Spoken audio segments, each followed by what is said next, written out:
चलिए भाई, कल हमने वेक्टर का ट्रायंगल लॉ पढ़ाया था। आज आपको parallelogram law of vector addition पढ़ाएंगे।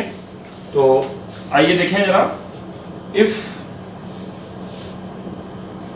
Two vectors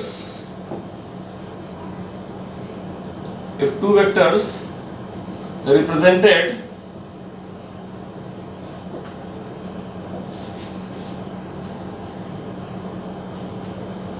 by magnitude and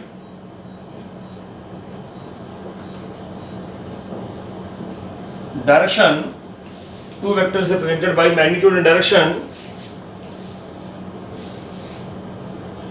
of two successive sides of parallelogram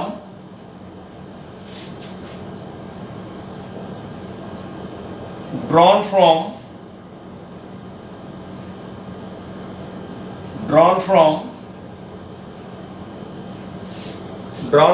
a common point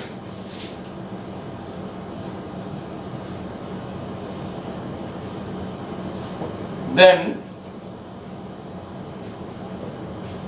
their resultant vector represented completely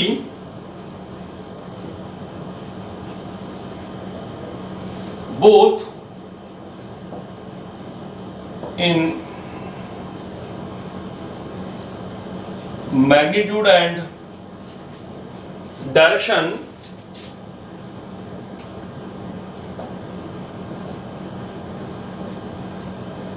by the diagonal of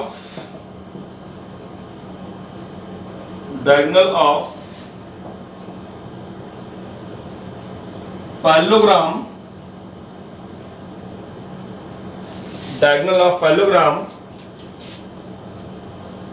passes through the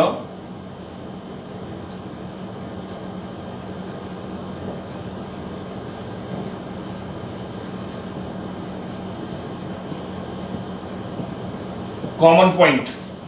उसी common point से होकर जाने वाला diagonal होता है, उससे represent किया जाता है। तो क्या बताया गया कि अगर दो वेक्टर्स है, there is first vector a, जैसे कल बताए थे आपको, सेकंड वेक्टर बी, इन दोनों को आपको ऐड करना है। तो पहले ए बनाइए, जिधर हो जितना बड़ा हो, फिर बी बनाइए, जिधर हो जितना बड़ा हो, और अगर ए और बी पता है इसका मतलब उनके बीच का एंगल आपको थीटा पता है। और इसके बाद आप पैरेललोग्राम बना लीजिए। ए और बी इसी कॉमन पॉइंट से ड्रा किए गए पैरेललोग्राम बनाएंगे। दिस इज द पैरेललोग्राम, ये पैरेललोग्राम हो गया। ये point P Q L M, और ये जो कॉमन पॉइंट से होकर जाने वाला डायगोनल होगा, this is the resultant vector R. Length represent magnitude and makes an angle alpha with vector a, that is the direction। इसको हम आगे बढ़ा लेते हैं, थोड़ा सा इसको हम आगे बढ़ा लेते हैं। and this one is S।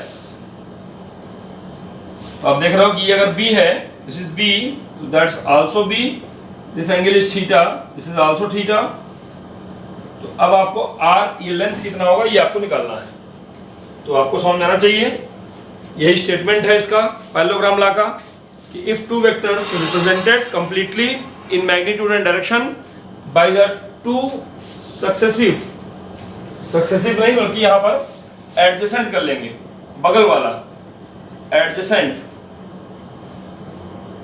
Sides of parallelogram drawn from a common point. Adjacent माने अगल बगल वाली ये side, drawn from a common point, then their resultant vector this R represented both in magnitude and direction by the diagonal of parallelogram passes to the common point। एक यहाँ से भी diagonal रखता है, लेकिन नहीं, जो common point जहाँ से ये दोनों वेक्टर ड्रा किए गए हैं वहाँ से होकर जाने वाला diagonal होता है। That represent the resultant vector. तो ये फिगर वाइज मैंने यहाँ शो कर दिया इस चीज को। अब आपको मैथमेटिकली इस बात को शो करना है कि what's the value of R, और वो ऐसे ही आएगी जैसे कल हम लोगों ने ट्रायंगल लॉ में ड्रा किया था। चलिए, from figure in triangle QSL, this is the right angle triangle QSL, cos theta is equal to, this angle is theta.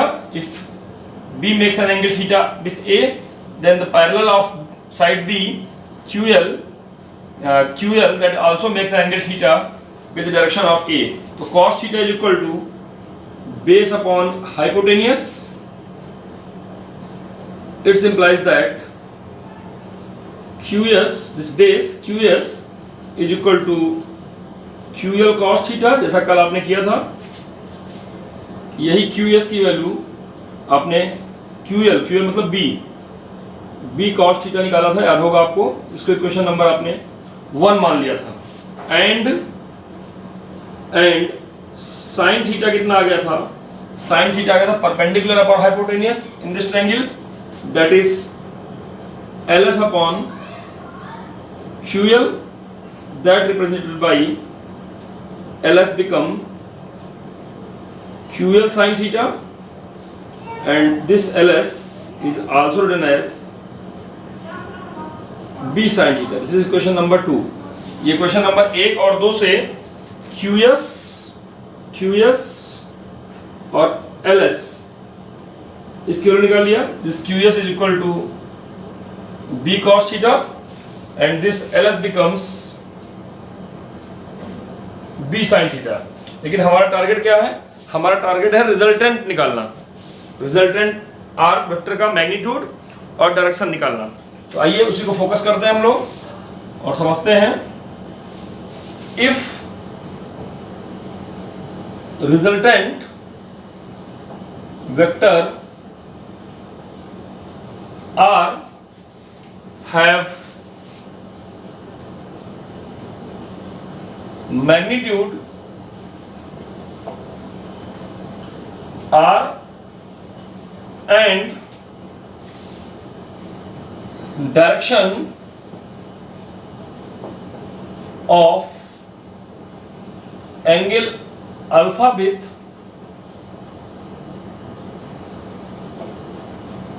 vector A, then from triangle PSL,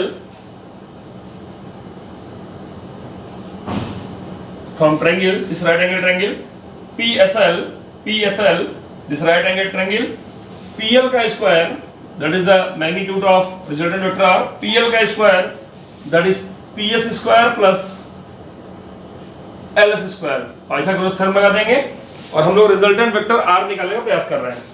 और यहाँ पर ये PL तो PL है ही है, PS को हम PQ plus QS, that's PQ plus QS का स्क्वायर, और ये LS है ही है।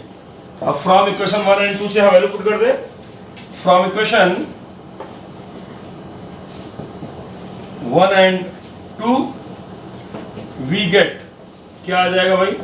तो PL कितना है? PL मींस रिजल्टेंट वेक्टर की length L, PL resultant vector की मैग्नीट्यूड R, तो ये R स्क्वायर। PQ कितना भाई? PQ माने A, वेक्टर A की लेंथ A, QS कितना आ गया? That is B cos theta का square, and LS that becomes B sin theta का स्क्वायर। इसको थोड़ा सॉल्व किया जाए तो R स्क्वायर बराबर यहाँ होल स्क्वायर हो जाएगा, क्या आ जाएगा?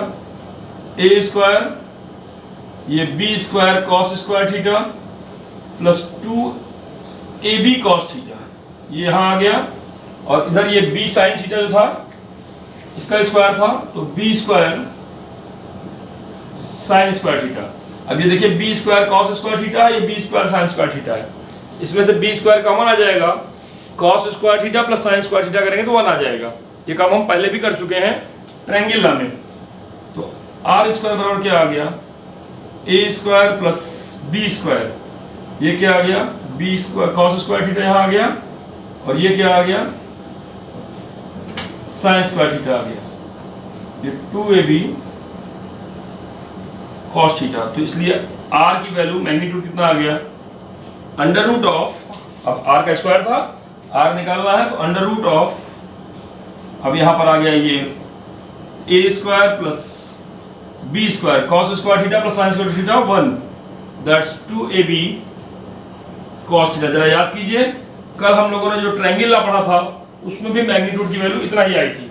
ट्रायंगल लॉ में क्या था, ए बनाए थे, ए के आगे से बी बनाए थे, यहां क्या था, ए बनाए उसी के बगल से उसी पॉइंट से बी बनाए, और तब पैरेललोग्राम बना करके हमने डायगोनल पाया, और उसका मैग्नीट्यूड भी सेम आ गया, जो हम पहले काम कर चुके हैं, कोई नया काम नहीं है।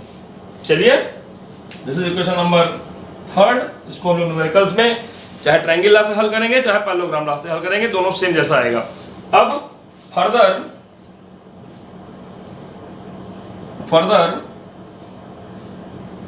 tan अल्फा एंगल निकालना है मुझको, अल्फा कितना होगा, tan अल्फा हो जाएगा perpendicular upon base, that is ls upon ps, ls upon ps, ls तो वैसे ही है, और ps को लिख लेंगे pq प्लस qs। तो tan अल्फा बराबर कितना आ गया आपका, ls का मतलब b sin थीटा, pq का मतलब this is the magnitude of vector a, that's a, और qs माने हम लोग निकाल चुके हैं b cos थीटा, इसलिए alpha that is direction with vector a, angle alpha is equal to tan inverse b sin theta upon a plus b cos theta. तो यहां से हम अल्फा भी निकाल पाएंगे, that is the direction of resultant vector a with vector a, vector a के साथ में हम रिजल्टेंट वेक्टर की डायरेक्शन भी फाइंड आउट कर पाएंगे। तो यहां से आपको समझ में आ गया होगा कि कैसे हम कैलकुलेट करते हैं मैग्नीट्यूड और कैसे हम कैलकुलेट करते हैं डायरेक्शन ऑफ वेक्टर a। तो यहां तक अगर कोई बात नहीं समझ में आ रही है, ध्यान से देखिए, समझिए, और मैंने बताया कि YouTube वीडियो भी मिलेगा, ये दोबारा आपको देखने को मिलेगा, जहां समस्या आएगी जरूर बताइएगा।